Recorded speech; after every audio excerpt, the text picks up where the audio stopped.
สอบที่ตรงนี้ครบเบิดเนาะมันสิมีผ้าห่มผ้าแพร่แล้วก็ที่นอนหมอนมุ้งเมนอยู่ข้างในทีมงานเราใต้เอามาให้ก่อนแล้วส่วนหนึ่งมีคือตอนนี้มีครบหมดแล้วพี่น้องนี่เนาะครบหมดเลยมันหมดละทิมดูลูกทิมดูใช่ปะแซ่บภาษาทางบ้านน้องเพิ่นเอิ้นว่าได้เด้อเยี่ยมเยี่ยม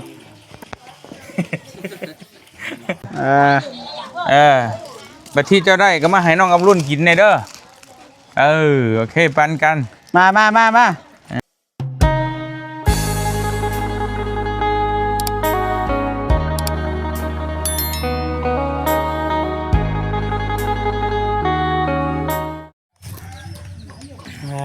โทษพี่น้องเปิดภาพมาโทษเต็มเลยพี่น้องเลยนั่งเฝ้าขนมกัน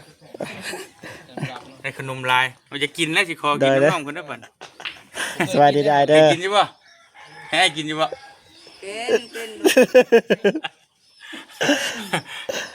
เห็นขนมลายแล้วบ่อยากไปแล้วไปกลับก่อนไป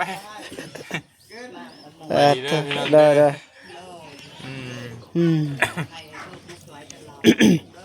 โดยช่วยตลอดนะก็บ่มีเงินเด้อโดนก็ช่วยเท่านึงนะลายไอ้ป่ะลายบ่คิดว่ามันสิลายสำนี้นะคิดว่าตอนอยู่ในรถคิดว่าลายคนแบบลายคนลายเจ้านะเบิดเลยฮุบลงเบิดเลย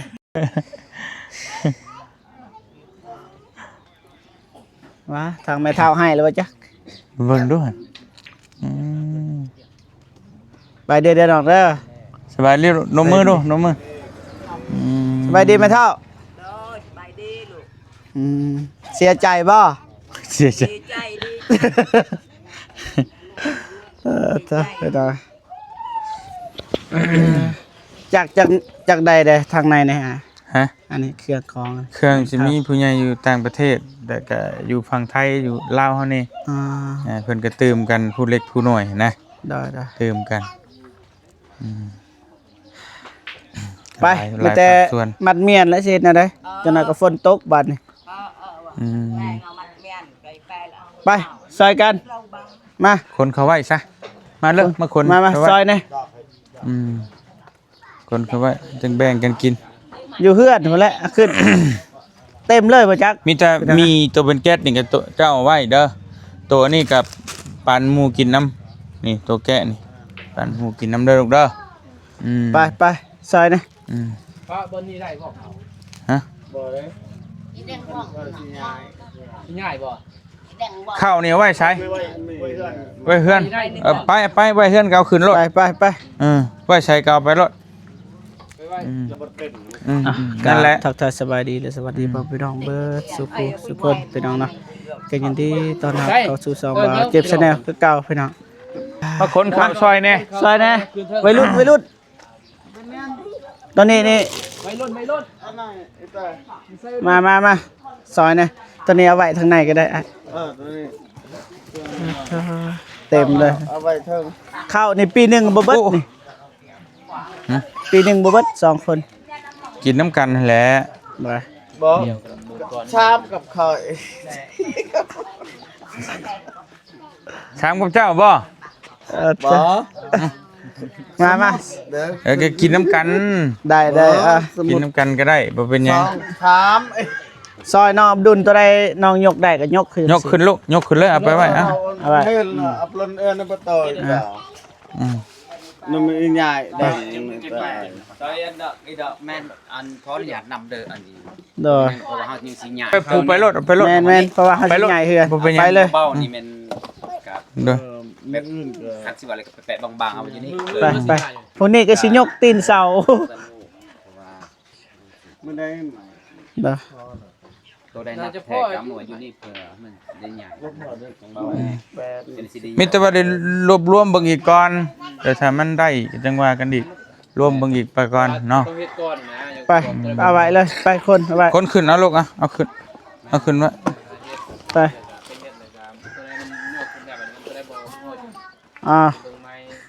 เห็นเป็นโครงสร้าง จะฮู้ว่ามันขาดตัวใดมันเหลือตัวใดเด้เฮาสิได้นับถือว่ามันขาดจักเซนมันขาดไม้นี่ขาดตัวใดแม่นมีตัวเฮาลองยกขึ้นเบิ่งแล้วมันขาดตัวใดเฮาจังคอยหามาประมาณนั้นนะใช่โดยเป็นหยังแล้วก็ปันกันกินนั่นแหละกินบ่เบิดดอกผู้เดียว2คนปันกันกินพี่น้องนั่นแหละที่เหลือส่วนใหญ่ก็ไว้ให้เพิ่นส่วนอื่นก็บ่หมายว่าดอกมีแต่ว่าก็ไปมาได้อยู่รักษาร้านให้แม่เด้อเนี่ยจับบ่เด้ใส่นั่นแหละเห็นก็อีต้นมาซอยกัน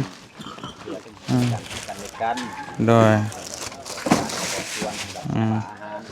โอเคแล้วขอบใจหลายๆคือแม่เราก็หายคลอดเนาะโดยเดี๋ยวขอบคุณข้าพเจ้าก็เป็นลูกของลูกหันเป็นของแม่เพิ่นเด็กก็เป็นอยู่ที่แม่กับพ่อหัวใจพ่อนอีกทำงานการสุขแข็งแรงโดยสั่งยังให้เด็กประสบความสำเร็จให้ได้พัฒนาทุกประการได้กับทุกนานาการโดยสาธุขอบใจเอาลูกขึ้นเก็บขึ้นไว้เกือนเต็มเลยพอมีมองไหวได้น้องอับดุลเลยได้ต้องยกขึ้นไว้ก็ได้แล้วปั่นกันกิน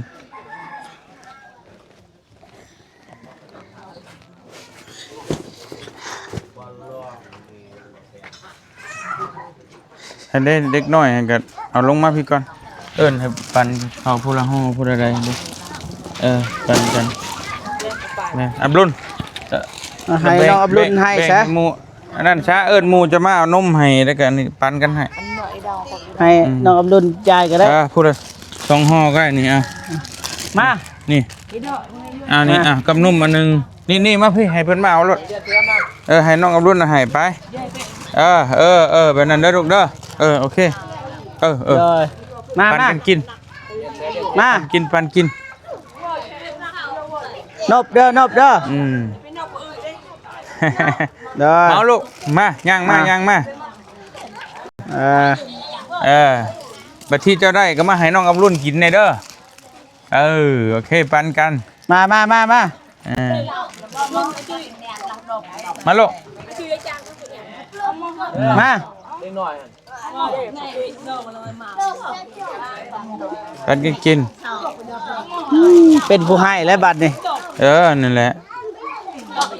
ให้ตั้งแต่ต้นคลิปอยู่เด้แต่ให้คนละอย่าง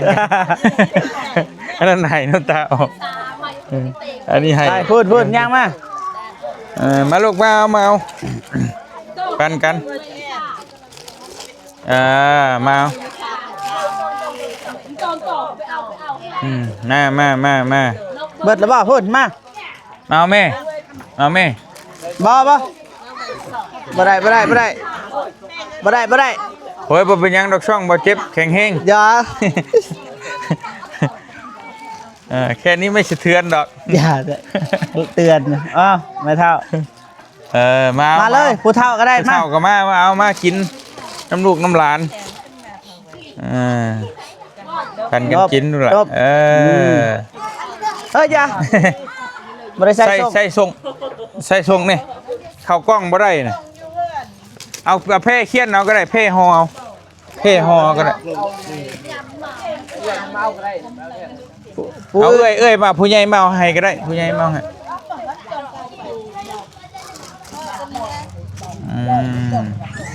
ได้ปั่นกันกินได้เข้าไอ้ไปมั้ยเข้ามาเลยมาไม่เท่ามาเบิดหันแหละไปให้รถก็ได้ล่ะไปอับดุลไปให้เพิ่นรถไปย่างไปให้รถไปได้ผู้เฒ่าเพิ่นมา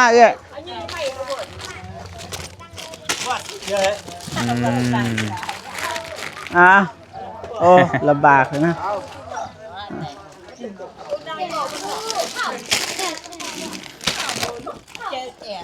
แถมไปเลยซะ นี่เอาเบิดละ ขอบใจครับ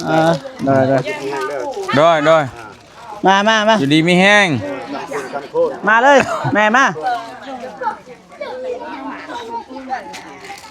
าพุ่นเอ้ยพุ่นนะมา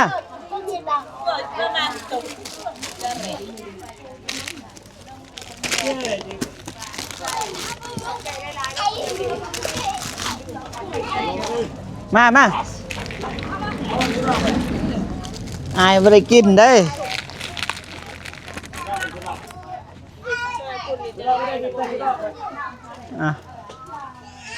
มาพอมา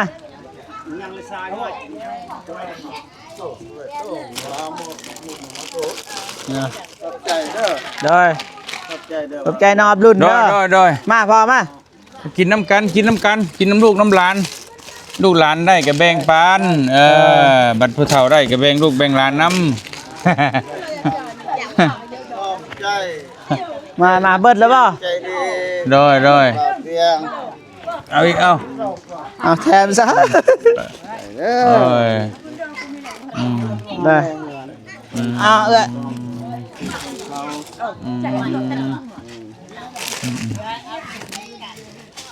กล้วย มา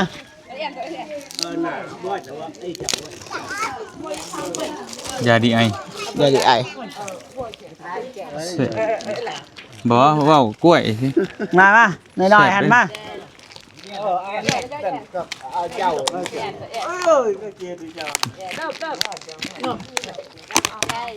บ่เป็นยัง ไม่ทราบแซ่บเด่นแซ่บกินมึงด้วยกินมึงแล้วกินมาเอ้ยมาบอกแซ่บ เอา บ่ นี่ ขอบใจ แซ่บชิมมึงด้วยพอ มีกล้อง แซ่บ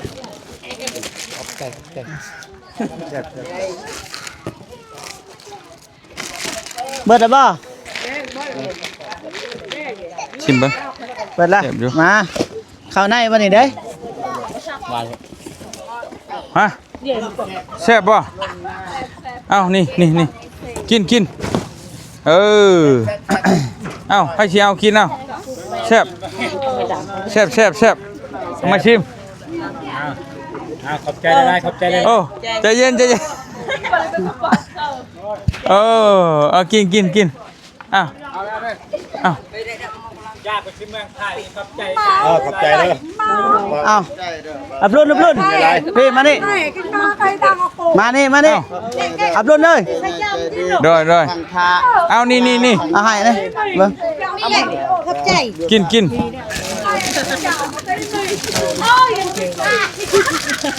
เป็นยังอ่ะเป็นยัง นม มันสิเป็นยังพอใหญ่แล้วบ่ใช้เอาเชือกก็ยังทายอยู่นี่สิเป็นยังเดี๋ยวให้มาดูยัง เพื่อนก็เอาเบิดนี่เอาถึงครับเอาเบิดเลยโอเค เอาปังเลย กูจะมาหันเนาะขับใจกูไปเมงกูยาละแจ้งไรไปสุกโปรขับใจโอเค มาหลังไม่ขับใจ จุงได้แล้วบ่ จุ่มกับไปบอนอันนี้บ่ทันได้บ่บ่ให้อีกบ่เป็นหยัง วันนี้มาทายเด้อพี่ทาย เป็นยังบ่เป็นยัง อัมโบฮะไอ้กูเสียงจากกับไปเมาคุณเนาะเรา พ่นกับอับรุ่นไปเข้าไป ไป เอา ได้แล้วไป กูเสียงกับไปเมาคุณเนาะเรา ไปบัดนี้พี่น้องมันจะว่าสิเดินทางก่อนบัดนี้ กลับก่อนกลับค่ำล่ะดีใจ ดีใจป่ะ กูมาเลยเล่าไม่เมาไอ้เป็นกู ไปเดินทางก่อนพี่น้องเจอกันโอเคตึกก่อนตัก ไปพี่น้องไอ้บ่เตียงก็มาอยู่ในซ่องเบาเจ็บเนาะบัดนี้ก็สิขอตัวก่อนจังได๋ก็ขอบขอบใจขอบคุญขอบคุณหลายๆทาง FC ปัจจุบันที่คนที่ช่วยเหลือทางน้องอับรุณในครั้งนี้เนาะพี่น้องเนาะน้องเพิ่นก็อยู่ในไม่เท่าตาบอดก็ บ่มีพ่อมีแม่พี่น้องเอ้ยโอ้ก็ลำบากหลายเพิ่นอยู่บ้านตะเกียวเมืองทะแตงแขวงซิกองจังได๋ก็ขอบมุกขอบใจขอบบุญขอบคุณขอให้ผู้ใหญ่ใจบุญ FC บ่ทุกผู้ทุกคนต้องอยู่ดีมีแฮงเจ็บจะเท่าใดความไข้อย่าสุมีขอให้ร่ำให้รวยให้โชคให้มานเนาะเดินทางไปทางใดก็ตลอดปลอดภัยเนาะให้อยู่ดีมีแฮงทั้งไปและกลับเด้อเนาะสาธุขอบมุกขอบใจหลายๆไปบ๊ายบาย บ๊ายบาย